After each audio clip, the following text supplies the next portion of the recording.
Masa lalu yang indah sebelum ada listrik. Apakah kondisi kita sudah lebih baik sebelum pembangkit listrik pertama mulai beroperasi?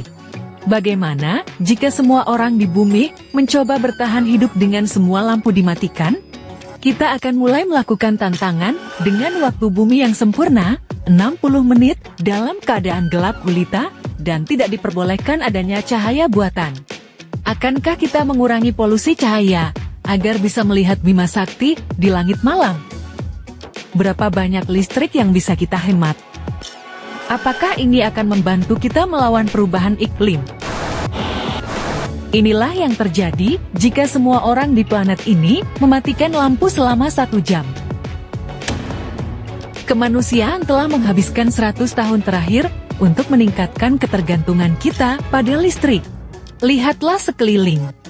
Komputer, microwave, lemari es, lift, lampu lalu lintas, transportasi umum, semuanya mengandalkan tenaga listrik. Tanpa aliran listrik sama sekali bahkan selama 1 jam, akan menjadi tidak nyaman. Jadi, mari kita batasi penggunaan cahaya oleh manusia.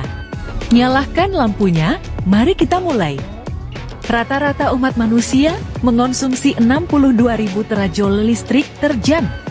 Itulah jumlah energi yang dibutuhkan mobil bertenaga gas Anda untuk berkendara ke Pluto dan kembali 2 kali. 1/5 dari seluruh energi ini digunakan untuk penerangan.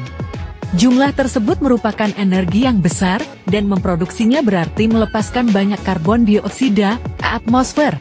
Tentu saja energi bersih dari matahari, angin, dan air tidak mempengaruhi konsentrasi karbon dioksida di udara, namun hanya menyumbang 1/3 produksi listrik global. Sisanya mengeluarkan emisi gas kaca. Pemikirannya adalah, jika kita memberi waktu istirahat pada pembangkit listrik kita akan mengurangi emisi karbon dioksida secara signifikan di tingkat global. Apa cara mudah untuk bersama-sama melawan perubahan iklim? Ternyata itu agak rumit.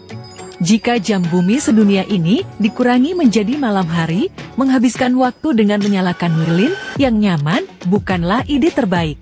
Lampu ini tidak hanya 100 kali lebih efisien dibandingkan bola lampu, tapi coba tebak, lampu ini juga mengeluarkan karbon dioksida. Secara teori, Anda dapat menyamakan skor hanya dengan menggunakan 1 lilin untuk bola lampu yang telah Anda matikan. Namun, jika Anda menyalakan 2 kali lebih banyak lilin, Anda sebenarnya akan mengeluarkan lebih banyak karbon dioksida. Bagaimana jika Anda tidak menyalakan lilin?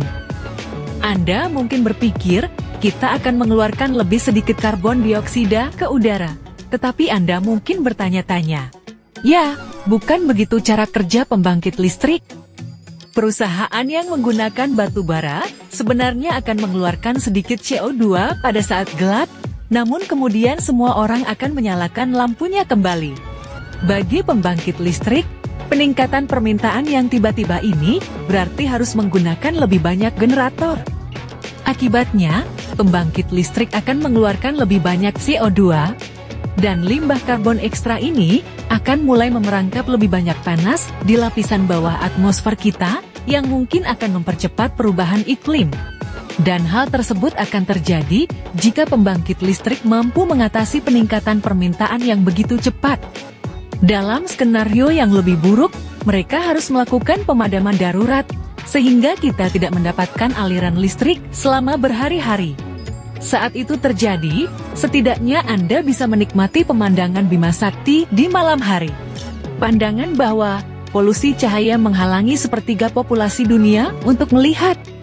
Jadi mungkin sebaiknya Anda tidak menjerumuskan diri, Anda kembali ke dalam kegelapan.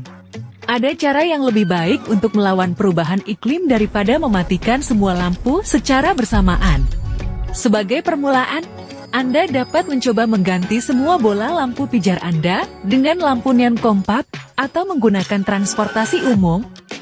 Apa yang Anda lakukan untuk mengurangi jejak karbon Anda?